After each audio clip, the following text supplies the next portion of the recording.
E a bem-aventurança dita por São Mateus, ela traz um conhecimento enorme, uma riqueza profunda de energia, porque é onde Jesus Cristo fala que é com essa boa-aventurança, ou seja, com o coração puro, que é o caminho para vermos Deus, que é como veremos Deus. E aí, quando Kardec junta a passagem de São Marcos, deixai porque venham a mim as criancinhas, ele fala num sentimento de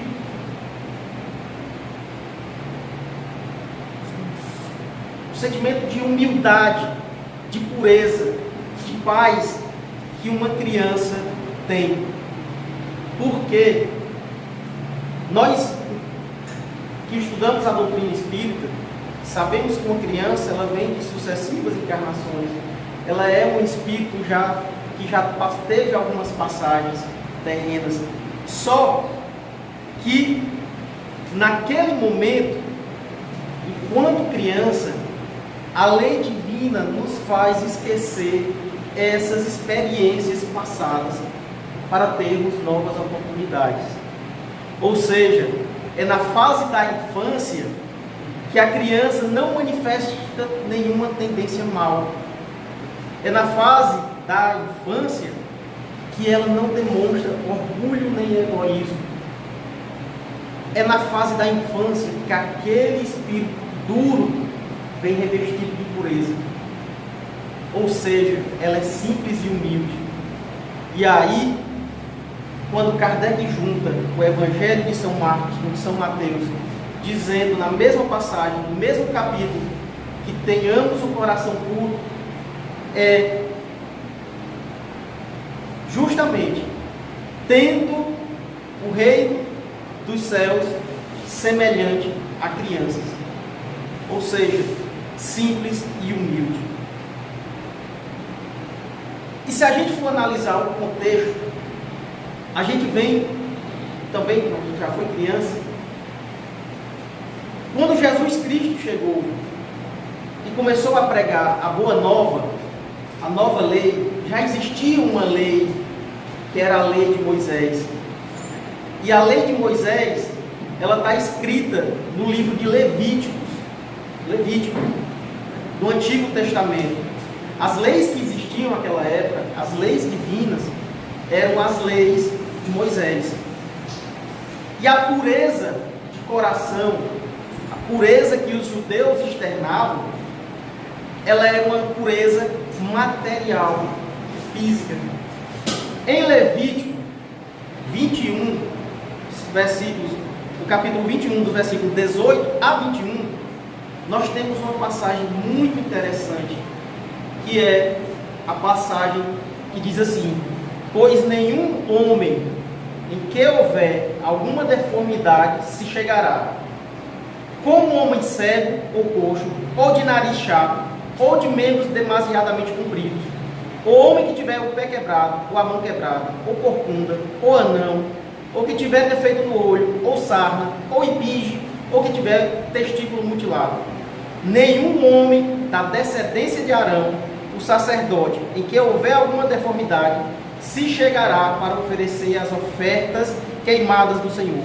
Defeito nele há, não se chegará para oferecer o pão do seu Deus.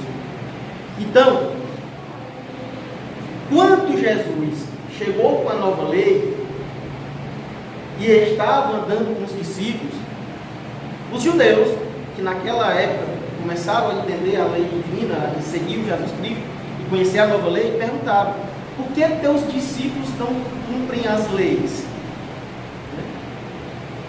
Então, meus irmãos, aquela época, a evolução que aquelas pessoas tinham, elas eram, a lei de Moisés, ela fazia com que aquele ser fosse adequado ao que aquelas pessoas tinham de entendimento à época.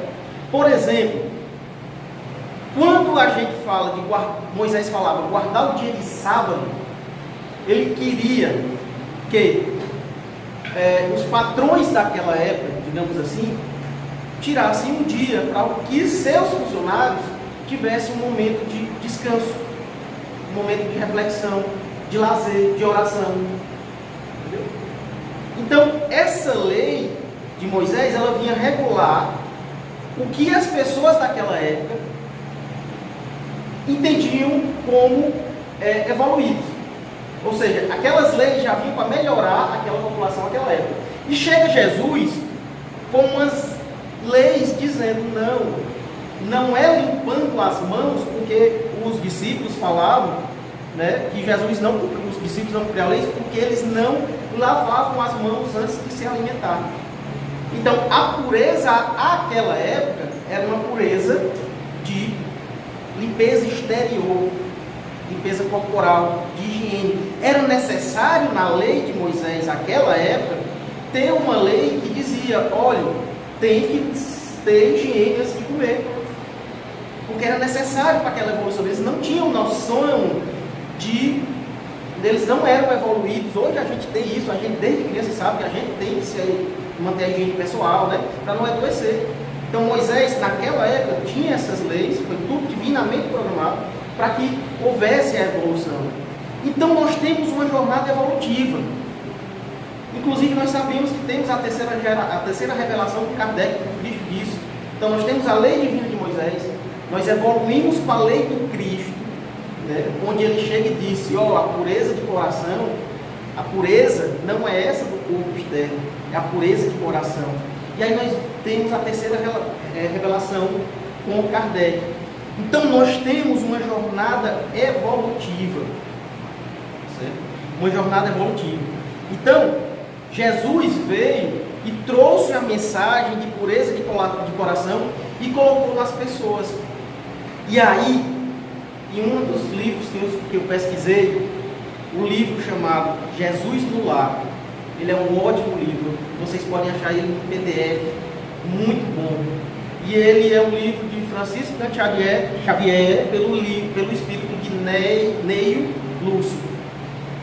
E tem uma passagem muito bonita, que é a de Benjamim, o criador de cabras. E que eles estavam na casa de Benjamim, o criador de cabras, e Sara, a esposa de Benjamim, lá no momento de reflexão do Cristo, fez a seguinte pergunta: a ideia do reino de Deus em nossas vidas é realmente sublime. Todavia, como iniciar nela? Temos ouvido pregações à beira do lago e sabemos que a boa nova aconselha, acima de tudo, o amor e o perdão. Eu desejaria ser fiel, semelhante aos princípios, mas sinto-me presa a velhas normas. Não consigo desculpar os que me ofendem. Não entendo uma via em que troquemos nossas vantagens pelos interesses dos outros. Sou apegada aos bens e ciumenta de tudo o que aceito como sendo de minha propriedade. Ela só quis dizer o quê? Ela perguntou a Jesus, resumidamente, como achar o reino de Deus no meu coração. E Jesus Cristo, muito sábio, virou nela, né, e todo mundo esperando, ele estava em silêncio, né, e ele perguntou: Sara, qual é o serviço fundamental da tua casa? E ela respondeu: é a criação de cabras. E ele perguntou: como procedes para conservar o leite inalterado e puro do benefício doméstico? Ou seja, eles criavam cabras para tirar leite, e eles tinham tratamento do leite. E ela respondeu: Senhor, antes de qualquer providência, é imprescindível lavar cautelosamente o vaso em que ele está depositado. Se qualquer detrito ficar na ânfora, em breve todo o leite se toca de franco azedume e já não servirá para os serviços mais delicados.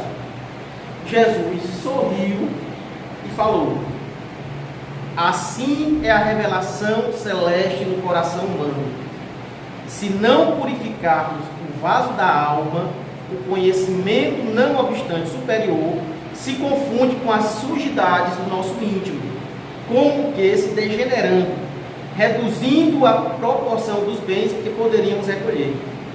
Em verdade, Moisés e os profetas foram valorosos portadores de mensagens divinas, mas os descendentes do povo escolhido não purificaram suficientemente o receptáculo da vida do Espírito para receber. Ele quis dizer o quê? Aquele povo escolhido para vir, os profetas, não estavam ainda preparados evolutivamente para receber. A maioria não conseguiu entender as passagens de Moisés. E então ele diz assim: é por isso que os nossos contemporâneos são justos e injustos, crentes e incrédulos, bons e maus ao mesmo tempo. O leite puro dos esclarecidos elevados penetra o coração como alimento novo, mas aí se mistura com a ferrugem do egoísmo velho. Do serviço renovador da alma restará então o vinagre da incompreensão, adiando o trabalho efetivo no reino de Deus. Minha gente, depois que eu li essa passagem para colocar aqui para vocês, eu fiz umas continhas e umas reflexões. Jesus Cristo colocou essa passagem de pureza de coração há 2000 anos. Já se passaram 2000 anos. Vamos colocar que nessa média de evolução, nós ficamos encarnados em torno de 50 anos. 50 anos em média de vida. Né? Está aqui, lógico, porque hoje a gente já vive 70, 80 anos na média. Antigamente viviam bem menos. Mas eu, para não ser muito radical, botei 50. E 60 anos para reencarnar de novo. Ou seja, ele passa 50 anos aqui em média e passa 60 lá no plano espiritual, depois volta para cá, passa mais 50. Isso foi entender a minha colocação, né? Que eu tive a curiosidade. Se meus cálculos estiverem certos, a gente reencarnou em torno de 15 a 20 vezes nesses 2000 anos. Nós vivemos várias experiências, sejam elas religiosas, sejam elas de trabalhos, sejam elas de classes sociais. E os ensinamentos de Jesus não mudaram. A pureza de coração, ele falou há 2000 anos. E há 2000 anos a gente vem nessa encarnação escutando o Evangelho do Cristo. Porque nós, quando morremos, não deixamos de... O Evangelho de Cristo não deixou de seguir, não. Entendeu? Aí eu pergunto a vocês, porque foi a coisa que mais me deixou impressionado quando eu pesquisei isso. Como está a pureza dos nossos corações? Vocês já se perguntaram como está a pureza dos nossos corações? E quando Jesus Cristo falou a Sara que nós temos pessoas justas e injustas, crentes e incrédulos, bons e maus ao mesmo tempo, é porque nós somos isso. Parece que nós não evoluímos, carinho. Todo mundo é bom e todo mundo é mau. Impressionante. A gente pode ser uma ótima pessoa, um ótimo ouvinte, um ótimo amigo, mas em algum momento a gente é mau. Seja com o próprio amigo, seja com outra pessoa, seja no momento que a gente esquece a pureza do coração. E aí, Haroldo Dutra Dias, palavras dele que eu vou dizer aqui, ele colocou assim: enxerga mais quem tem um coração melhor. Não enxerga mais quem tem mais diploma. Não enxerga mais quem tem mais títulos ou, consequentemente, quem estudou mais. Enxerga mais quem tem o coração mais puro. Porque a pureza de coração nos torna capaz de ver pureza. Ver pureza é muito difícil, porque aqui está tudo misturado. Não tem uma pessoa boa e outra ruim. Ela é boa e ruim ao mesmo tempo. O que Jesus falou para Sara, lá na casa dela, e disse: a capacidade de ver pureza, luz e beleza, é a capacidade de quem tem o coração puro. E ser puro não é ser ingênuo, não é ser tolo. É ter a boa intenção. É ter a boa intenção. É ter a intenção de ser bom o tempo todo, mesmo sabendo que nós somos imperfeitos. Mas se naquele momento de erro, que a gente percebe, meu Deus, eu não tenho a pureza do meu coração nesse momento, mas que você tente por algum esforço, algum momento tentar melhorar. E aí, eu vi uma passagem há muito tempo, dessas comunicações, né? O Chico Xavier, que tinha as conversas informais e alguns amigos registrados, né? E tinha um amigo de Chico chamado Loreto Flores. E eles faziam uma campanha do quilo. Ou seja, eles saíam de porta em porta, na época, fazendo campanha do quilo. Aqui a gente faz ali no Centro de Estudo, aliás, de Assistência Espiritual, a gente faz uma campanha porque a gente tem um trabalho de sopa, de doar alimentos no final de semana, né? A gente sai pedindo apoio. E naquela época, o Espiritismo, ele era abominado. E eis que ele chegou na porta de uma senhora, bateu, a senhora viu ele com a sacolinha do quilo, na hora que viu, deu uma cuspida nele. Ele, naquela época o pessoal se vestia muito bem, tirou o lenço do bolso, limpou o rosto, né, o cuspe, e disse: minha senhora, esse é para mim, os pobres a senhora tem? Entendeu? Essa cuspida foi para mim. Mas assim, os pobres, a senhora tem alguma coisa para doar? Entendeu? Ou seja, ali, a intenção dele, o coração dele estava na pureza, porque ele estava na intenção de fazer o bem a qualquer forma. Certo? Se por aquele momento aguentar uma cuspida na cara, eu acho pouco aguenta. Eu falo comigo, eu não tenho ainda, por isso que eu falo, meu Deus, eu estou tão ainda 50 encarnações, eu não aprendi nada. Eu internalizo mais isso aqui, estudando, pesquisando, do que passando para você. Eu disse, como eu estou ainda, mas eu vou tentar. A próxima vez que eu levar uma cuspida, eu vou ficar calmo, eu vou lembrar de Loreto, entendeu? Porque ali a intenção dele era maior do que tudo. A intenção dele, ali ele estava com o evangelho brilhando. A intenção dele era procurar 1 quilo de alimento e doar para alguém que estava com fome. E a mulher ficou tão envergonhada que ele pegou 1 quilo de alimento e doou. Ele fez um bem a ela. Aquele evangelho que brilhava nele ali, daquele bem, com certeza fluiu um pouco para ela, tocou o coração dela. Entendeu? A intenção é tudo. Já pensou se a gente sai para fazer um trabalho espiritual e a gente faz algo sem a intenção de fato, por fazer, sem ter a pureza do coração, a gente acaba às vezes não purificando o ar, deixando o ambiente mais escuro, né? Então, existe o nome de Jesus, é Jesus. Mas sabe por que nós chamamos Jesus Cristo? Você já se perguntaram? Porque Jesus atingiu a perfeição. Ou seja, ele se tornou um espírito crístico. Ele se tornou um espírito crístico. Jesus conseguiu a perfeição. Jesus tem a pureza de coração. Jesus viu a Deus. Qual é o nosso objetivo? Conquistar o Cristo interno. É ter essa chama divina que nos faz seguir para Deus. É objetivo, meu irmão. Objetivo. Nós não estamos aqui, o Evangelho diz, a doutrina espírita diz, a gente vai forçar. Agora é o seguinte, se você demorar mais, você vai apanhar mais. Entendeu? Não vai ter um ser aqui na Terra, neste plano espiritual, que não vá chegar a um espírito crístico. Mas o que depende é de cada um. Se você ainda tiver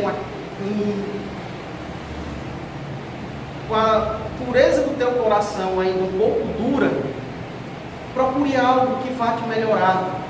Um serviço social, uma palavra amiga, procure estudar o Evangelho de Cristo, orar. Então, qual é a nossa intenção? É ser um Espírito Cristo, é conquistar, é ser perfeito, é enxergar, é entender e é ver a Deus. E aí, como manter um coração puro? Como ter um coração puro? Eu não posso dar uma regra. Não posso. Infelizmente, se fosse fácil a gente chegar num ambiente e dizer, segue essa cartilha aqui que tu vai ter. Mas porque cada um tem sua elevação moral e espiritual. Às vezes as verdades para um é diferente do que para outros. Mas nós temos uma cadeia de ensinamentos que é o Evangelho de Cristo. E se nós pegarmos todo o Sermão da Montanha, é como se fosse um passo a passo para que a gente chegasse até essa elevação e o coração puro. Mas a gente pode, dentro das nossas condições de moral e de elevação, a gente pode buscar atitudes diferentes. Como? Pensamento positivo, buscar atitudes mentais diferenciadas para o bem. Entender que quando vem um pensamento ruim, a gente pode dizer, calma, não é assim. O Cristo não pensaria assim. Se eu quero ter um espírito crístico, eu tenho que seguir Jesus, que foi um espírito crístico. E veio para a terra e disse, pessoal, me sigam, que vocês vão chegar a ver Deus. Foi só isso que ele fez. Só que eu vou morrer, mas vou deixar os meus ensinamentos com vocês. Então esses meus ensinamentos serão a regra. Então, preces, estudos, orar e vigiar, manter o pensamento edificante, pensar o que é certo, o que é bom, pensar sempre na indulgência, na benevolência. Se algo está te acontecendo de mal, sinto dizer, eu já falei isso outra vez aqui, a culpa é sua. Veja a raiz do problema. Não culpe os outros por problemas seus, porque em algum momento você deixou de entender que a culpa é sua. E nós somos tão egoístas que é mais fácil colocar a culpa no outro do que na gente. Falando rapidamente aqui, que a horário está bem fácil. Eu tinha um momento, há uns meses atrás, uma dificuldade muito enorme de acordar e estar bem, o pensamento negativo ali de raiva, de por quê? E eu sentia que as energias não estavam fluindo positivamente. E eu pensei, é culpa de fulano no trânsito que está fazendo isso, culpa de cicrano no meu trabalho. E depois eu pensei, não, a culpa é minha. Eu estou acordando assim porque eu estou dormindo mal. Eu estou dormindo mal porque eu estou acima do peso, porque eu estou com problema de coluna e eu não consigo dormir direito, eu acordo e não estou conseguindo. E aí eu percebi que um problema físico de uma insônia, estava gerando uma insônia, e essa insônia estava me fazendo tratar mal as pessoas, chegar empurrado, criar uma energia ruim. Foi o que eu fiz. Comecei a fazer atividade física, fui com um fisioterapeuta, estou tentando emagrecer, eu estou internalizando que o problema é meu, não do outro. Entendeu? Então, minha gente, mantendo os pensamentos positivos, consequentemente evitando os negativos e, basicamente, sendo humilde, benevolente e indulgente, pensando sempre no próximo, pensando sempre em fazer o bem, pensando sempre em fazer a caridade. Sigam Cristo, os seus ensinamentos, façam a caridade. Um dia, quem sabe, a gente vê Deus. Quer dizer, quem sabe não, a gente vai ver Deus, né? Mas que a gente veja o quanto antes, porque não vamos mais esperar 2000 anos encarnando, reencarnando não, né? E eu estou falando isso para vocês não, é para mim. Pessoal, que o Senhor Jesus Cristo nos abençoe. Muito obrigado.